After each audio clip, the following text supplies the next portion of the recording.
Hello everyone. ਅੱਜ ਇਸ video ਦੇ ਵਿੱਚ ਅਸੀਂ ਡਿਸਕਸ ਕਰਨ ਵਾਲੇ ਹਾਂ ਬੱਚੇ second method of finding minima and maxima. ਇਸ ਤੋਂ ਪ੍ਰੀਵੀਅਸ ਵੀਡੀਓ ਦੇ ਵਿੱਚ ਅਸੀਂ ਡਿਸਕਸ ਕਰ ਚੁੱਕੇ ਹਾਂ ਕਿ ਮਿਨੀਮਮ ਤੇ ਮੈਕਸਿਮਮ ਹੁੰਦਾ ਕੀ ਆ ਤੇ ਇਹਨੂੰ ਫਾਈਂਡ ਕਰਨ ਦੇ ਕਿਹੜੇ ਮੈਥਡ ਨੇ, ਜਿਹਦੇ ਵਿੱਚ ਦੋ ਮੈਥਡ ਅਸੀਂ ਕਰਨੇ ਸੀ ਬੱਚੇ। First method using first order derivative and second method using second order derivative. अज इस वीडियो के विच असीं सैकेंड मैथड डिस्कस करन जा रहे हैं कि सैकेंड मैथड दे जां सैकेंड डेरीवेटिव के अकॉर्डिंग असीं किवें मिनीमा जां मैक्सिमा फाइंड कर सकते हैं। एग्जाम्पल के थ्रू समझांगे बच्चे, क्योंकि जे सानू एग्जाम्पल दे नाल साडे स्टैप्स ने जिहड़े प्रोसीजर आ जिहड़ा वो याद रखना साडे लई ईजी हो जांदा। की है बच्चे स्टेटमेंट साडे कोल कहते find the minimum and maximum values of the following function. देखो साडे कोल इस फंक्शन की असीं मिनीमम जां मैक्सिमम वैल्यू फाइंड करनी है। देखो सानू स्टेटमेंट इस तरह की भी आ सकती है, find the extreme values. Extreme values भी सानू लिखिया हो सकता, जिथे भी एक्सट्रीम वैल्यूज़ लिखिया होवे उहदा मतलब भी यही है कि असीं मिनीमम जां मैक्सिमम वैल्यू फाइंड करनी।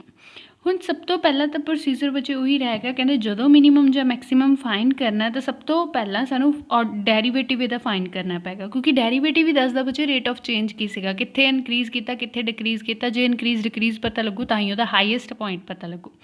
ਸੋ ਸਭ ਤੋਂ ਪਹਿਲਾਂ ਜੋ ਫੰਕਸ਼ਨ ਗਿਵਨ ਆ y = 3x ਦੀ ਪਾਵਰ 4 - 10x ਦੀ ਪਾਵਰ 3 + 6x² + 5, ਇਹਦਾ ਅਸੀਂ ਡੈਰੀਵੇਟਿਵ ਕਰਾਂਗੇ ਵਿਦ ਰਿਸਪੈਕਟ ਟੂ x।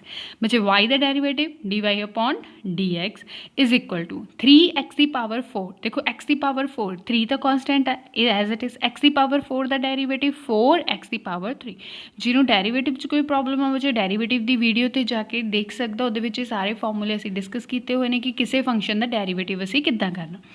-10 ਵਿੱਚ ਕੌਨਸਟੈਂਟ ਹੈ, x the power 3, x the power 3 the derivative 3x the power 2 and +6 x the square the derivative 2x। 5 ਕੌਨਸਟੈਂਟ ਹੈ ਬੱਚੇ, ਉਹਦਾ derivative ਕਿੰਨਾ ਹੋਏਗਾ 0 ਹੋਏਗਾ। ਸੋ ਇਹਨੂੰ ਸੋਲਵ ਕੀਤਾ। 4 3 ਦਾ 12x ਦੀ ਕਿਊਬ, 10 3 ਦਾ 30, ਸੋ -30x ਦੀ ਸਕੇਅਰ +6 2 ਦਾ 12x।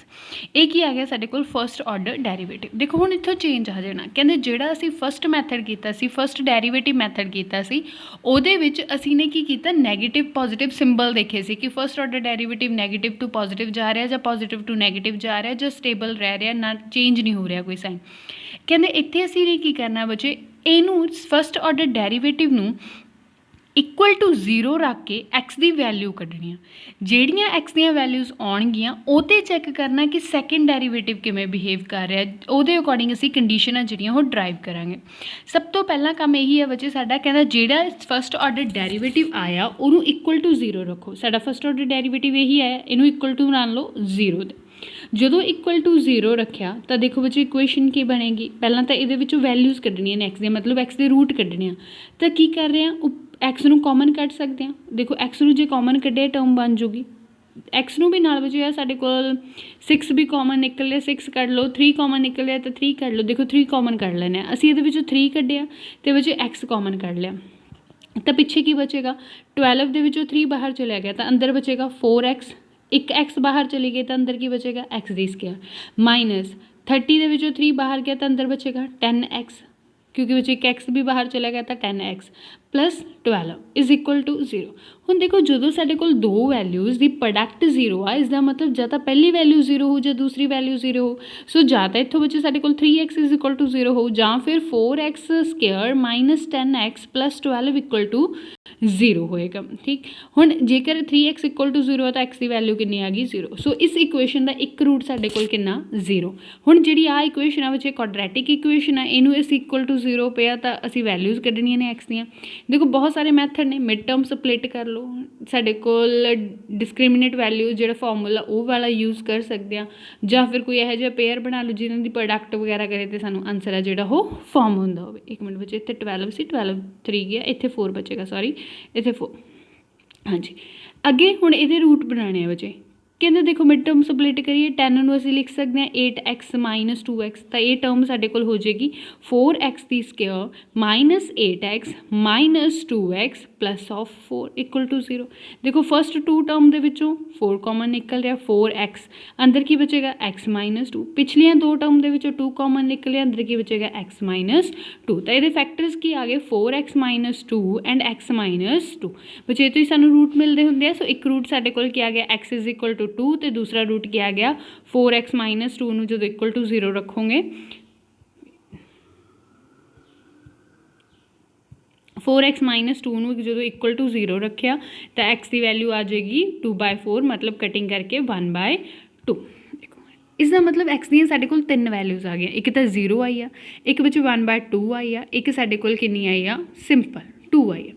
हुण असी देखना कि इन्हां तिन्नां वैल्यूज़ दे विचों किस वैल्यू ते फंक्शन मिनीमम आ किस ते वैल्यू ते फंक्शन मैक्सीमम आ जां जे पॉइंट ऑफ इनफ्लैक्शन हैगा तो किस वैल्यू ते साढ़े कोल पॉइंट ऑफ इनफ्लैक्शन।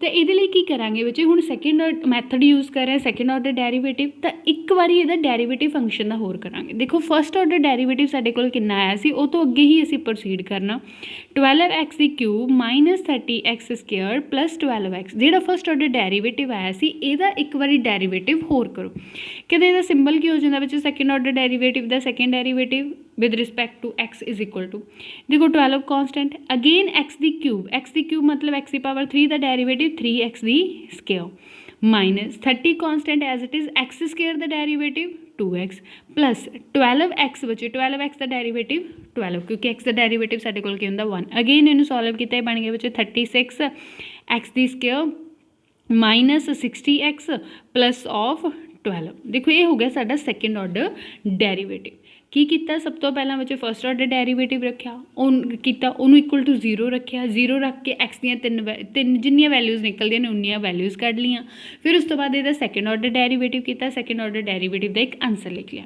हुण कहंदे जिहड़ा सैकेंड ऑर्डर डेरीवेटिव है उहदे विच बारी बारी करके बच्चे पॉइंट पुट करांगे पहला असी एक्स इक्वल टू 0 मतलब जिथे जिथे एक्स है सैकेंड ऑर्डर उहदे विच उत्थे 0 पुट कर दो जो 0 पुट किया कि बन गया बच्चे 30x स्क्वायर मतलब कि 0 स्क्वायर 0 60 इंटू 0 0 प्लस 12 देखो 12 साढ़े को आ गया।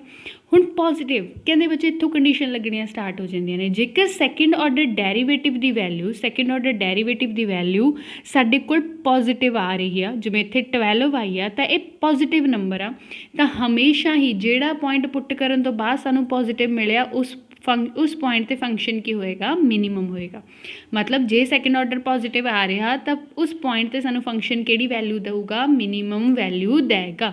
हुण ये मिनीमम वैल्यू होगी कि जो स्टेटमेंट दे विच सानू गिवन होएगी जो स्टेटमेंट गिवन होएगी जिवें y equal to 3x square minus 10x की power 3 plus 6x square plus 5 एक गिवन है तो इत्थे x नूं जाके 0 पुट कर दो 0 पुट करोगे तो यह बचूगा बच्चे 5 सो y की वैल्यू 5 ये साडे कोल मिनीमम वैल्यू आ फंक्शन की किस पॉइंट ते x is equal to 0 point ते अगेन रिपीट कर दी बच्चे जो असी सैकेंड ऑर्डर डेरीवेटिव कढ़िया उहदे विच पॉइंट्स पुट करने बारी बारी जिन्ने भी एक्स दी वैल्यूज़ कढ़ने ने सब तो पहला असी 0 पॉइंट पुट किया आंसर पॉजिटिव मिल गया जेकर सैकेंड ऑर्डर डेरीवेटिव का आंसर पॉजिटिव आ जाता तो उस पॉइंट ते फंक्शन की होएगा मिनीमम होएगा याद रखना उस पॉइंट ते फंक्शन की होएगा मिनीमम।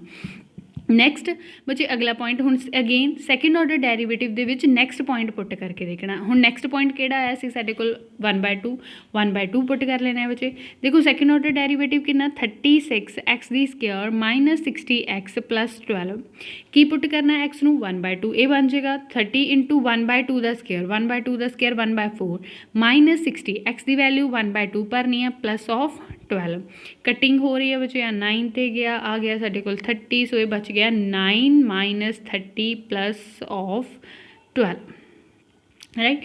हुण इनू माइनस करो बच्चे साडे कोल कितना आ जाएगा 9 माइनस ये हो गया साडे कोल 8 2 1 18 हाँ जी 18 बच्चे कहते हुण 18 चो 9 किते माइनस ऑफ 9 देखो सैकेंड ऑर्डर डेरीवेटिव की आ गया नैगेटिव। हुण अगली कंडीशन कहते जेकर पॉइंट पुट करे तो डेरीवेटिव की वैल्यू सैकेंड ऑर्डर डेरीवेटिव की वैल्यू लैस दैन 0 आ जाए मतलब नैगेटिव आ जाए तो जिहड़ा पॉइंट तुसी पुट कर रहे हो उस पॉइंट ते फंक्शन की वैल्यू देगा मैक्सीमम वैल्यू देगा। अगेन जो second order derivative less than 0 आ जाए मतलब नैगेटिव टर्म आंसर देवे तो उस पॉइंट ते सानू फंक्शन की देगा मैक्सीमम वैल्यू देगा फंक्शन की देगा मैक्सीमम वैल्यू। सो असी कह सकते हैं बच्चे x इज इक्वल टू 2 ते फंक्शन की वैल्यू की आ maximum so x is equal to 2 ते फंक्शन की वैल्यू की है साडे कोल मैक्सीमम ते ये मैक्सीमम वैल्यू ਦੇ ਲਈ ਸੌਰੀ 1/2 ਦੇ ਲਈ ਫੰਕਸ਼ਨ ਵੈਲਿਊ ਕੀ ਦੇ ਰਿਹਾ ਮੈਕਸਿਮਮ, ਅਤੇ ਮੈਕਸਿਮਮ ਵੈਲਿਊ ਹੈਗੀ ਕੀ ਆ ਅਗੇਨ ਜੋ ਸਟੇਟਮੈਂਟ 'ਚ ਫੰਕਸ਼ਨ ਦਿੱਤਾ ਹੋਇਆ ਉੱਥੇ ਐਕਸ ਦੀ ਪਲੇਸ 'ਤੇ ਕੀ ਪੁੱਟ ਕਰ ਦਾਂਗੇ 1/2 ਤਾਂ ਬੱਚੇ ਸਾਨੂੰ ਮੈਕਸਿਮਮ ਵੈਲਿਊ ਮਿਲ ਜੂਗੀ। ਹੁਣ ਇੱਕ ਪੁਆਇੰਟ ਰਹਿ ਗਿਆ, ਜਦੋਂ ਐਕਸ ਦੀ ਵੈਲਿਊ 2 ਹੋਊਗੀ ਕਹਿੰਦੇ ਉਦੋਂ ਫੰਕਸ਼ਨ ਦਾ ਬਿਹੇਵ ਕਿਸੇ ਤਰ੍ਹਾਂ ਹੋਊਗਾ। ਬੱਚੇ ਜਦੋਂ ਐਕਸ 2 ਆ ਅਗੇਨ ਸੈਕਿੰਡ ਆਰਡਰ ਡੈਰੀਵੇਟਿਵ ਦੇ ਵਿੱਚ ਵੈਲਿਊ ਸਬਸਟੀਟਿਊਟ ਕਰਾਂਗੇ। ਸੈਕਿੰਡ ਆਰਡਰ ਡੈਰੀਵੇਟਿਵ 'ਚ ਭਰਨ ਤੋਂ ਬਾਅਦ ਆਂਸਰ ਦੇਖਣਾ ਨੈਗੇਟਿਵ ਆਊਗਾ ਪੋਜ਼ੀਟਿਵ। ਜਦੋਂ ਐਕਸ ਦੀ ਪਲੇਸ 'ਤੇ ਬੱਚੇ ਅਸੀਂ 2 ਭਰਿਆ ਤਾਂ ਆਂਸਰ ਆਉਂਦਾ 36 ਜਿਹੜਾ ਕਿ ਇੱਕ ਪੋਜ਼ੀਟਿਵ ਵੈਲਿਊ ਆ। ਕਹਿੰਦੇ ਜੇਕਰ ਸੈਕਿੰਡ ਆਰਡਰ ਡੈਰੀਵੇਟਿਵ ਪੋਜ਼ੀਟਿਵ ਆਵੇ ਤਾਂ ਉਸ ਪੁਆਇੰਟ 'ਤੇ ਫੰਕਸ਼ਨ ਕੀ ਦਊਗਾ ਮਿਨੀਮਮ ਵੈਲਿਊ ਦਾ ਹੈਗਾ। ਸੋ ਵਾਈ ਸਾਡੇ ਕੋਲ ਮਿਨੀਮਮ ਹੋਏਗਾ at x is equal to 2 ਅਤੇ ਇਹ ਮਿਨੀਮਮ ਵੈਲਿਊ ਹੋਊਗੀ ਕਿ ਤਾਂ ਸਟੇਟਮੈਂਟ ਦੇ ਵਿੱਚ ਜੋ ਸਟੇਟਮੈਂਟ ਦੇ ਰੱਖੀ ਆ ਉਹਦੇ ਵਿੱਚ ਐਕਸ ਦੀ ਥਾਂ 'ਤੇ ਕੀ ਪੁੱਟ ਕਰ ਦਾਂਗੇ 2 ਤਾਂ ਸਾਨੂੰ ਮਿਨੀਮਮ ਵੈਲਿਊ ਮਿਲ ਜਾਏਗੀ। ਸੋ ਫੰਕਸ਼ਨ ਦੀ ਵੈਲਿਊ ਬੱਚੇ 0 ਤੇ 2 ਤੇ ਮਿਨੀਮਮ ਆ, 1/2 ਤੇ ਫੰਕਸ਼ਨ ਮੈਕਸੀਮਮ ਆ ਅਤੇ ਮੈਕਸੀਮਮ ਵੈਲਿਊ ਵੀ ਅਸੀਂ ਇਹਨੂੰ ਪਤਾ ਲੱਗ ਗਈ ਅਤੇ ਮਿਨੀਮਮ ਵੈਲਿਊ ਵੀ ਪਤਾ ਲੱਗੀ। ਇਹ ਸੀਗਾ ਬੱਚੇ second order derivative test. But ਕਈ ਵਾਰੀ ਕੀ ਹੁੰਦਾ ਜਿਵੇਂ ਹੁਣ ਵੈਲਿਊ ਅਸੀਂ ਭਰੀਆਂ ਬੱਚੇ ਕੋਈ ਪੁਆਇੰਟ ਇਹੋ ਜਿਹਾ ਆ ਗਿਆ, ਮੰਨ ਲਓ ਸਾਡੇ ਕੋਲ ਇੱਕ ਪੁਆਇੰਟ ਆ ਗਿਆ ਵੇਟ ਇਹੋ ਜਿਹਾ ਕੋਈ ਪੁਆਇੰਟ ਆ ਗਿਆ ਬੱਚੇ ਜਦੋਂ ਅਸੀਂ ਉਹਨੂੰ ਸੈਕਿੰਡ ਡੈਰੀਵੇਟਿਵ 'ਚ ਭਰਿਆ ਆਂਸਰ ਕੀ ਆ ਗਿਆ 0 ਆ ਗਿਆ। ਜਦੋਂ ਸੈਕਿੰਡ ਡੈਰੀਵੇਟਿਵ 0 ਆ ਜਾਵੇ ਤਾਂ ਉਸ ਤੋਂ ਬਾਅਦ ਅਸੀਂ ਅੱਗੇ ਵਿੱਚ ਜਾਂ ਤਾਂ ਥਰਡ ਆਰਡਰ ਡੈਰੀਵੇਟਿਵ ਦੇ ਨਾਲ ਇਹਨੂੰ ਫਾਈਂਡ ਕਰ ਸਕਦੇ ਹਾਂ, ਨਹੀਂ ਫਿਰ ਤੁਸੀਂ ਫਸਟ ਮੈਥਡ 'ਤੇ ਮੂਵ ਕਰ ਜਾਓਗੇ। ਫਸਟ ਮੈਥਡ ਕੀ ਸੀ ਫਿਰ ਅਸੀਂ ਦੇਖਾਂਗੇ ਕਿ 0 ਦੇ ਉੱਤੇ ਫਸਟ ਡੈਰੀਵੇਟਿਵ ਕੀ ਆਪਦਾ ਸਿੰਬਲ ਚੇਂਜ ਕਰ ਰਿਹਾ, ਨੈਗੇਟਿਵ ਟੂ ਪੋਜ਼ੀਟਿਵ ਜਾ ਰਿਹਾ ਜਾਂ ਪੋਜ਼ੀਟਿਵ ਟੂ ਨੈਗੇਟਿਵ ਜਾ ਰਿਹਾ ਜਾਂ ਸਟੇਬਲ ਰਹਿ ਰਿਹਾ। ਜੇ ਸਟੇਬਲ ਹੋਊਗਾ ਤਾਂ ਬੱਚੇ ਅਸੀਂ ਪੁਆਇੰਟ ਆਫ ਇਨਫਲੈਕਸ਼ਨ ਕਹਿ ਦਾਂਗੇ, ਜੇਕਰ ਨੈਗੇਟਿਵ ਟੂ ਪੋਜ਼ੀਟਿਵ ਜਾਂ ਪੋਜ਼ੀਟਿਵ ਟੂ ਨੈਗੇਟਿਵ ਜਾ ਰਿਹਾ ਹੋਊਗਾ ਤਾਂ ਅਸੀਂ ਵੈਲਿਊ ਮਿਨੀਮਮ ਜਾਂ ਮੈਕਸੀਮਮ ਚੂਜ਼ ਕਰ ਲਾਂਗੇ ਬਾਏ ਫਸਟ ਮੈਥਡ। ਸੋ ਜੇਕਰ ਸੈਕਿੰਡ ਡੈਰੀਵੇਟਿਵ 0 ਆਉਂਦਾ ਤਾਂ ਅਸੀਂ ਕਿਹੜੇ ਮੈਥਡ 'ਤੇ ਮੂਵ ਕਰ ਜਾਵਾਂਗੇ ਫਸਟ ਮੈਥਡ 'ਤੇ ਮੂਵ ਕਰ ਜਾਵਾਂਗੇ। ਜੇਕਰ ਨਹੀਂ 0 ਆ ਰਿਹਾ ਤਾਂ ਸਾਨੂੰ ਪਤਾ ਲੱਗ ਜਾਏਗਾ ਕਿ ਉਹ ਮੈਕਸੀਮਮ ਦੇ ਰਿਹਾ ਜਾਂ ਮਿਨੀਮਮ ਦੇ ਰਿਹਾ। ਇਹ ਸੀਗਾ ਸਾਡਾ second method for finding the maximum and minimum value. I hope ਤੁਹਾਨੂੰ ਕਲੀਅਰ ਹੋਇਆ ਹੋਏਗਾ। ਜੇ ਕੋਈ ਡਾਊਟ ਹੋਇਆ ਬੱਚੇ ਕਮੈਂਟ ਬਾਕਸ 'ਚ ਦੱਸ ਦੇਣਾ। Thank you for watching.